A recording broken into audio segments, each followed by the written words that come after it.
Welcome, everybody. This is my first interview. I'd like to introduce to you OJ from OJ's Coin. OJ, thanks for giving us your time. We really appreciate it. Glad to finally, be able to sit down and answer some questions for you. So, Sure. Are you from Florida originally? Lived here off and on as a kid quite a bit. Born and raised originally in Dallas, Texas. My stepfather is a very prominent person in the numismatic industry.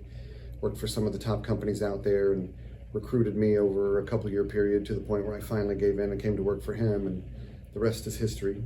I will tell you my real kind of famous story, if I should ever write a book one day, but my first coin I ever made big money on, made $2,000 on one coin. Really? I was sitting with a dealer. I was new to the industry, so I was just simply showing him our coins, for mine and my dad's company that I was working for at the time. Showing him coins, and I asked him if I could look through a little bargain box that he had. I run across a 1914 D Lincoln cent, bright red, beautiful, very high grade.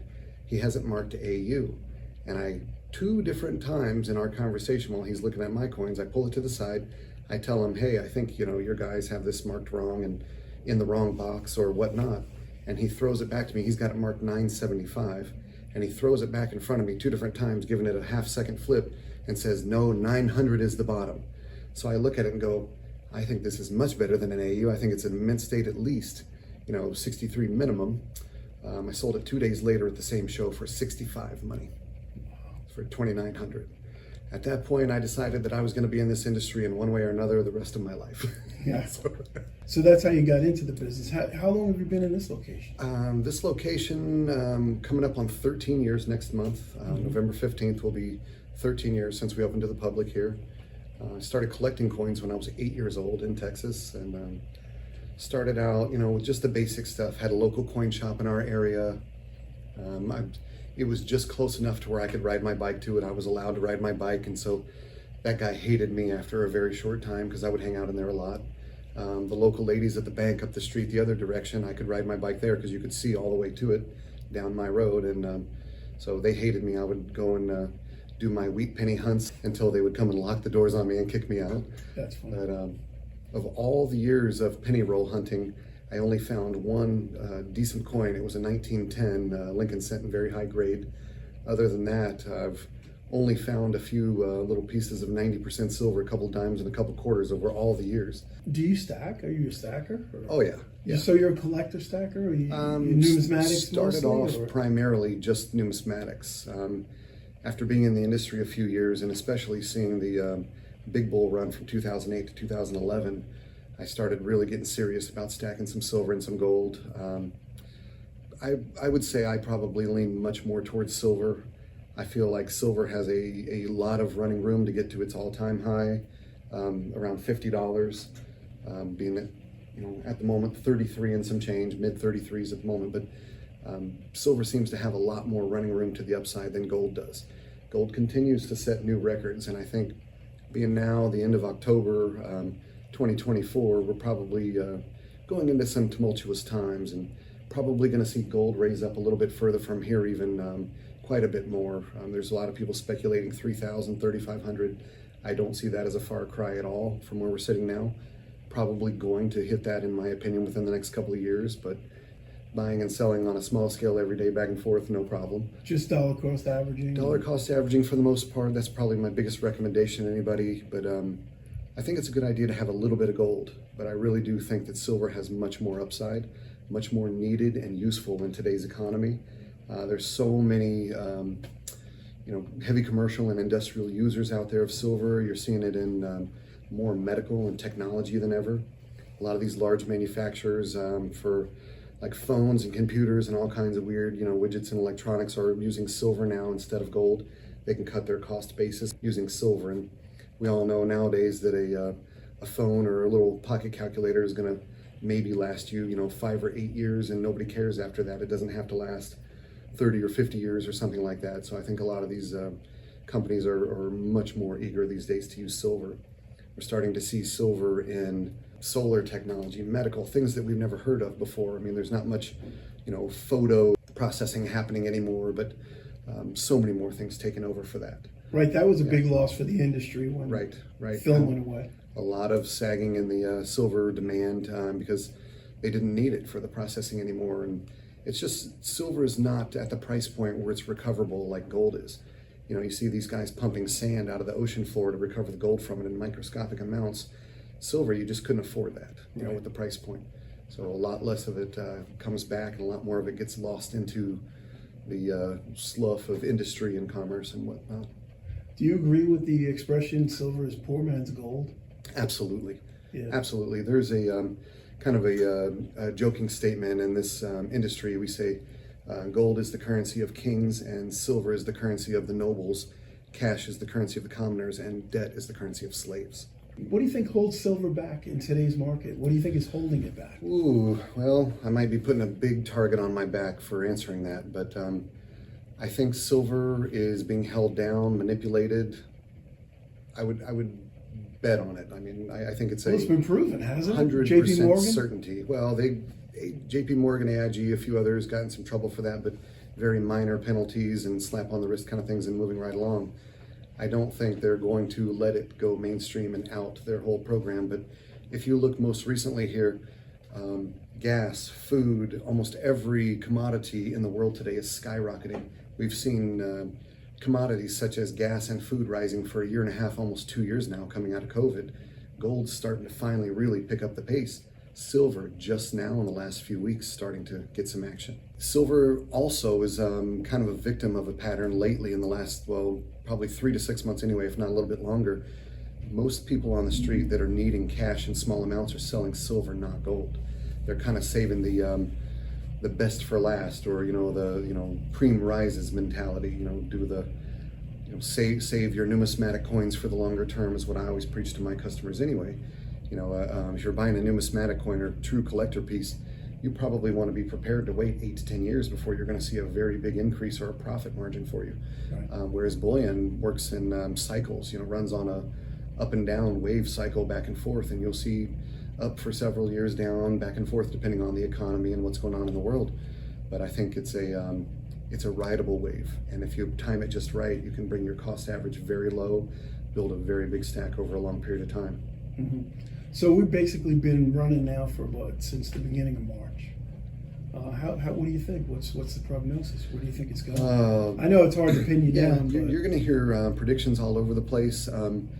Personal opinion only. I am not a financial advisor. I say this all day long in my shop. I feel like, but strictly personal opinion. I think with all the crazy going on in the world today, we probably see a new record past 50. I think within the next 6 months to 2 years.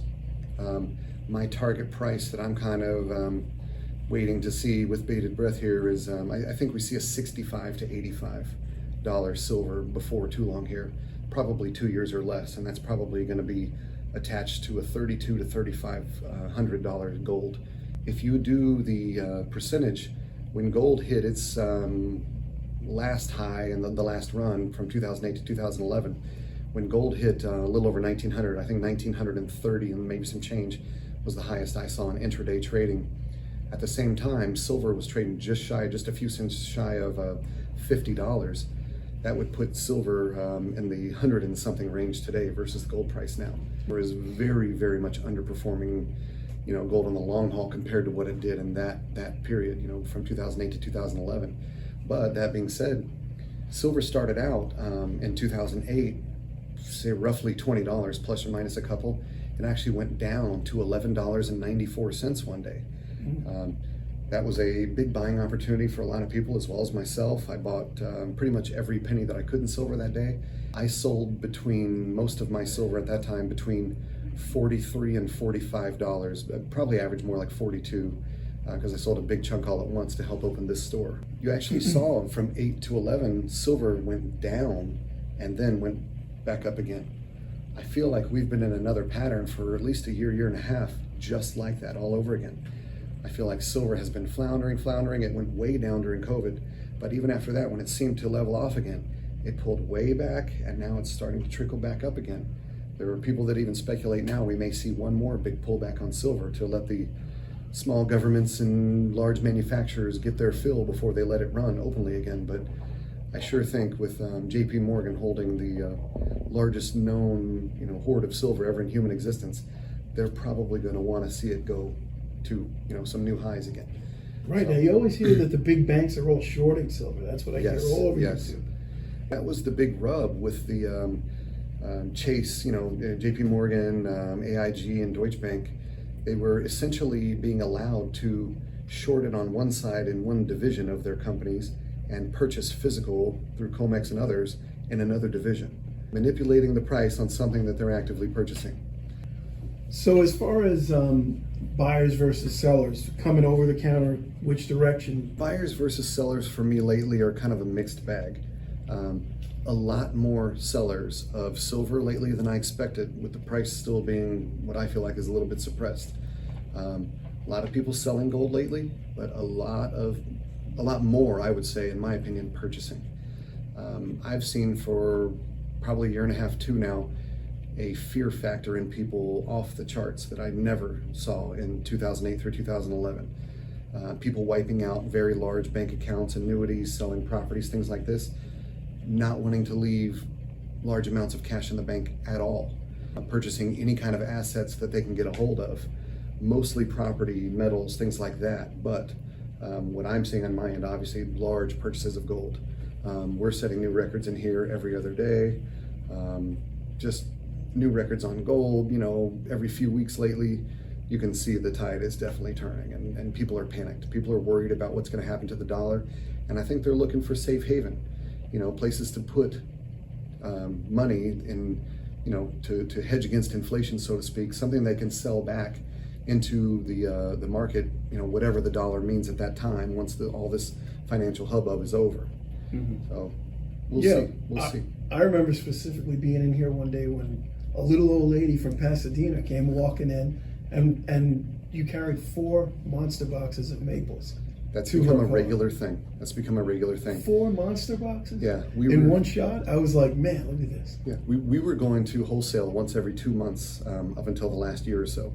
Now we're going once or twice a week. Within the last few weeks here, I'll just say, we were... Now, when you say going to wholesalers, do you mean to pick up orders? Bigger dealers than myself to sell. Both, a little bit of both. Yeah. People these days have their particulars that they want, regardless of advice, that I give or whoever online or whatever else. Some people are dead set. They want, American Eagles. Some people do not want American Eagles. They don't want to pay the additional fee, the additional premium. Just wild stuff. But I'll say this, within the last few weeks here, we were taking multiple hundreds of ounces to one of our wholesalers to sell down a little bit and cash up a little bit. And before I could even arrive there, let's say about an hour and a half drive, the shop was calling me requesting a large amount of them back to resell over the counter. It's been extremely active and the prices are extremely volatile. But I think that silver is probably something to hold on to forever. Gold is much more stable. Yeah. Silver, a lot of back and forth, but I have a long-term thought on silver that it's going to be probably money someday. There was a study done a few years back here, I think just before COVID, that the average American working over 18 couldn't even afford $400 in their worst emergency. Right. So, that being said, you've got, gold sitting at almost 7 times that now. It's getting out of reach of most people, I think. And I think if we were to have a financial system based on gold again, it would have to be a paper fiat based on gold, because it would have to be fractional, something like a cryptocurrency or something like that. Most people just literally cannot afford gold anymore. I've heard statements by coin dealers, investors, you name it, commodities and metals traders, most of my life and my career now, that copper's too cheap, gold's too expensive. If we ever had a full-on collapse of the US dollar and go to Mad Max in this country, so to speak, silver would be it. Silver would be the money again. Because you can go down to a gram of silver, which is basically, a little over $1. Yes. A lot of other speculation on that. People will try to retort that and say, well, they won't bother with silver. They'll just be barter and trade. Well, how do you amass a holding then? You have to have something as a placeholder, like we have cash or, whatnot. It's you have to have something as a go-between. apples to apples, great, but apples and oranges, there's going to be some change in the middle, and you got to make do for that. Well, let's say, like you said, dollar collapse, right? I try to think about this, and I try to envision what's going to happen. Is it going to be a situation where, hey, guys, we got to confiscate everybody's metals, and everybody starts off with zero? I think if the government tried to do the metal confiscation thing again, like they did back in 33 or whatnot, you would probably see a public outcry and outrage, especially from one side. I think there's a lot of people out there that think that we can get away with printing forever and sweeping it under the rug. I do not think that's the case. You will probably see the people that hold mass quantities of metals become enriched, and the people that have none become very poor, especially if there's no cash anymore to deal with. You're going to see some changing, I think.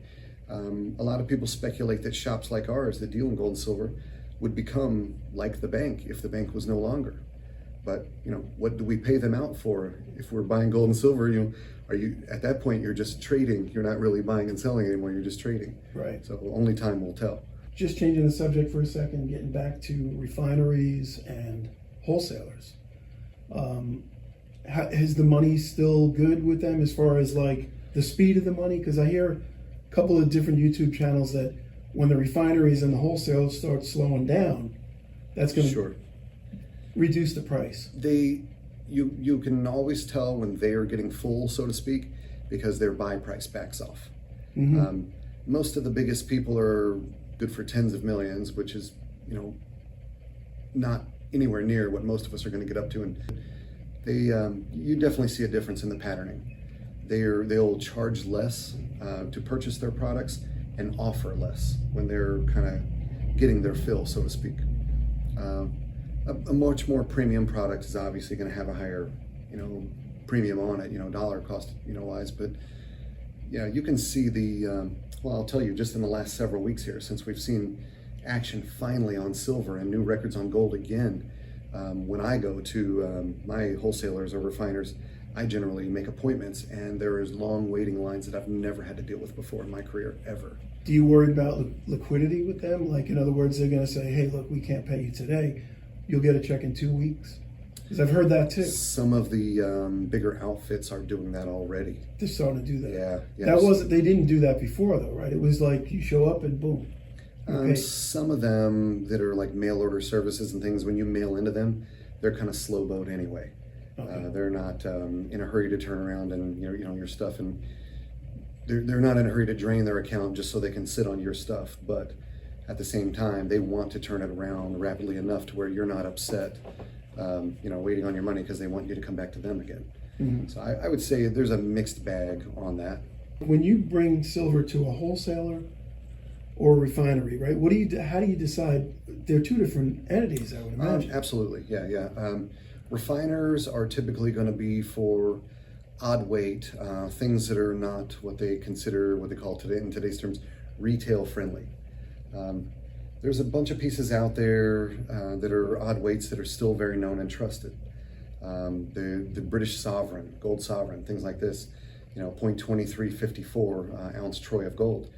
Most people, you tell them when they're coming in to buy gold for the first time, well, this is an ounce, this is a half, this is a quarter, this is a tenth, so on and so forth. This one's 0.2354, and they go, oh, never mind. You see the eyes just glaze over, and the scared look comes across the face. But most people can't even think in those terms. They're not understanding of how to do the math or whatnot. We try to break it down in the most simplest terms in here, and we want to educate people. That's a big part of what sets us apart, from the others in this area. I think that type of stuff. Some of them are still well recognized, but 1 ounce maples and Krugerrands and Eagles are not getting melted down. No, they're going off to the kind of beat up. Yeah, right? They'll be sold as scruffy for a little bit of a discount or something like that. But the jewelry quality gold, bars that are off weight, that stuff all gets melted down and rehypothecated into a refiner's bars or whatnot, or into raw bars that are going to government mints and things like that for further refining and minting. Now, what about like 100-ounce bars? Because I've heard 100-ounce bars are tough to get rid of. Well, and especially in today's terms. Even tougher now, yeah. Well, you're talking about, if most people can't afford gold, Now, a 100-ounce bar is well, with almost 20% or so, maybe more, over gold now for a 100-ounce bar. I only recommend the purchase of a 100-ounce bar as a cost average lever for the rest of your stack. They're just so illiquid, so hard to move. So I look around through the cases here, right, and I see you have, you've got about 8 or 9 different trays of stuff. You have some stuff and it's like maybe bargain bin stuff. How do you decide what goes where? We break things down in categories. General bullion, standard products, better and more collector bullion, rare numismatic certified coins, rare and numismatic raw coins, sets and commemoratives and things like that. Average Jane, she loves the Australian stuff.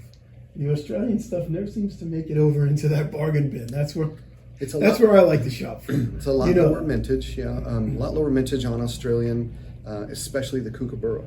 Yeah. The koalas, they do okay. They're a little bit better, but the Kookaburras always seem to have a huge premium over spot. Especially some of the lower mintage earlier pieces from that series.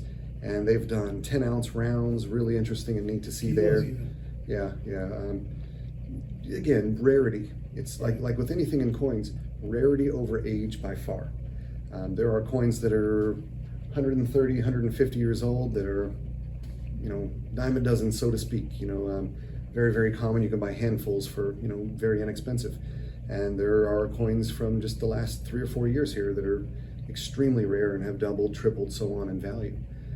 The gold piece put out in 2019, the V75, originally put out for a price well over gold, and a lot of people I heard scoff at this and, oh, I would never pay this price, whatnot, blah, blah, blah, blah, blah. But nowadays, you're looking at prices that are, 8, 10, 12 times the value that they paid, so, and only in 4 years. Well, look at the flowing hair, what's going on with that? Yes, anything that comes out from the mint seems to have a little pattern, especially if it's a lower mintage, limited production type of a piece.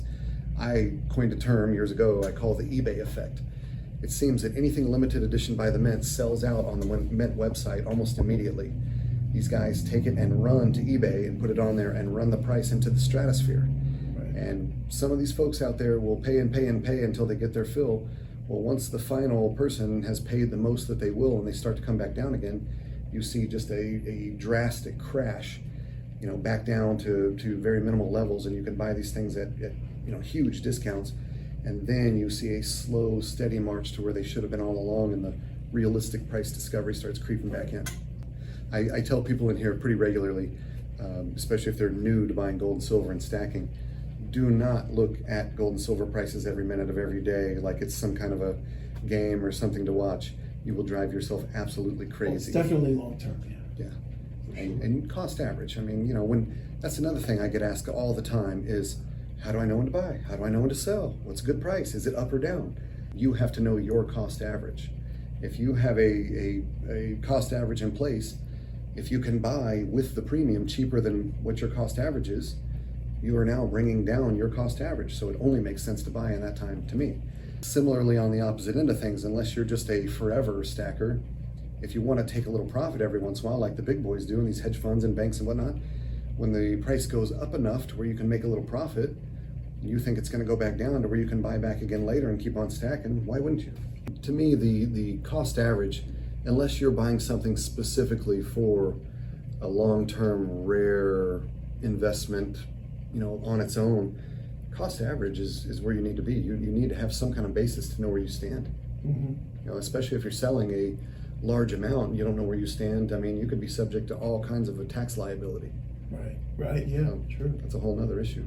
So we were on the numismatics for a second, and why do you think it is that the UK, Australia, Canada have all these beautiful coins that they come out with, tons of beautiful coins every year, and the United States government comes out with Eagle, a little flowing hair, a little Morgan, Buffalo, a couple of Commons, and that's it. Yeah, nothing really numismatic. I feel like you're going to see that change.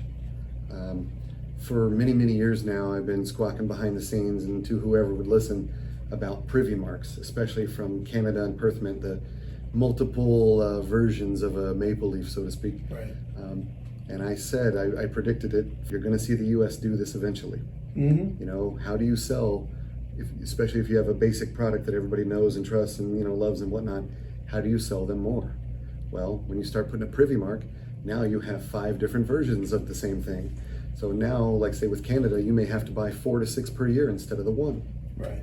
So it's the V75 started that out, and that got everybody addicted, and they made them in super low mintage. That got everybody hyped up about it, saying, "Oh, we need to, look at this next time around. Oh my, oh my, oh my." Well, now they're introducing this star, on the new one. I'm glad you brought that People up. are already speculating about buying it out and all this, and it's going to run. And I mean, apparently it's already running off the pages price-wise. I was a sucker. I bought it. I don't think there's anything wrong with that. If you can buy it on an initial offering like that, Yeah. you just have to be able to ride the wave of the eBay effect and then let's rise back up. But typically long term, something lower mintage is always going to be better than a mass-produced product. Mm-hmm. Supply and demand, always, always, always. Well, I saw what happened with the 230 privy. They, $104. You had a 2.5% chance of getting a 230 privy. You'll see people go and buy these pieces, the very limited edition pieces, and they will not even list the piece. It will be a month or 2 out, from shipping to them, and they will list a confirmation number on eBay to sell it and run the price into the stratosphere. So it will be sold for a huge profit before they ever even receive it in their hands. Anything limited is going to have a supply and demand bottleneck, and there are going to be a lot of people out there trying to take advantage of that before it goes away. Right. And we're in a little bit of a mania right now. Very much so. Very much so. What do you think is going to happen after the election, though? You think the election is going to mellow things out, steady things out, or you think it's depends on who wins, I guess? But I mean, it's anybody's guess at this point, but I think we see more volatility. I think we have bigger foundational problems that are not going to be solved in the next 4 years. We are printing money out of control in this country, and to me, that is the biggest reason ever to buy gold and silver. yeah. I teach the story of the silver quarter to my customers in here, and I'll give you a very simplified, quick version of it. But essentially, a gallon of gas in 1964 being the last year that silver ran as, full silver ran as change in the United States, dimes, quarters, and half dollars. That quarter could buy you about a gallon of gas, depending on where you were in the U.S. Fast forward 60 some odd years, right before the COVID shutdowns, those silver quarters were trading between $2 and $3, or after 60 some odd years, still a gallon of gas. Right. So, and then, obviously do the math to today, and it's still correlative, basically still correlates. If you had put a $100 bill under your pillow in the 60s in 64, today you could still take it to the bank or go over to Publix and, buy groceries with it. But your cart or your little bag would probably look like $10 compared to what 100 looked like back in 64. If you had put $100 in silver quarters under your pillow or in a bag in the back of the closet, today you'd be cashing in with me at somewhere around $2,400 for that same 100 in silver quarters, which I would venture to say 23 or 2,400 would buy a lot more groceries than today and than 100 did back in 64. Right. So that indicates that silver has actually outpaced inflation. I see that as a net gain over time for certain. What would you recommend a brand new stacker starts out with? Cheap and easy.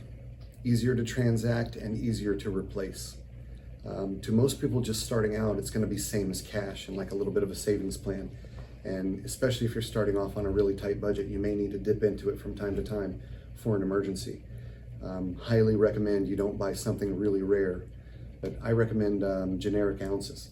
You have 3 groups of standard 1 troy ounce on gold and silver: U.S., foreign government, and then what we call generics are really just private corporation or private company, private refinery, not denominated in any country's currency or legal tender. But that seems to be the biggest bang for your buck. On the gold side, well, silver and gold both, the U.S. Mint may not like me for saying this, but they're a little expensive both ways, especially for something that's not shipping overseas. How these other governments are able to ship into our markets and pay, import taxes and all this stuff and still sell for cheaper than the U.S. Eagle baffles me. Right. But that being said, gold side, definitely recommend the foreign government. A little bit cheaper than the U.S., but a little more trusted than the generic. And does it still pay the same when people come to trade it in? Or? Roughly. I mean, you're talking about a $15 to $20 spread. Yeah. Less than 1% in most cases. Yeah. And you could probably save 2-3% on the other side. Oh yeah, on the purchase price, yeah. I don't think on the silver side that you necessarily have to have the trust factor of a government behind it at all with that kind of price point. I just don't see it justified at all. And to me, I tell a lot of my customers, for every 10 or so ounces, 10 or 11 ounces you buy, when you buy a generic, you're essentially getting an ounce for free versus the other categories. Right. So to me, cost averaging there matters. Yeah. The only other thing I would recommend outside of that, other than generic ounces on the silver side, would be 90% silver, the old dimes, quarters, and halves. They seem to be the only way that you can buy a fractional amount of silver, which would, if we go to a zero sum out here someday, maybe used to make small change and divide up, like the small change in the cash transaction.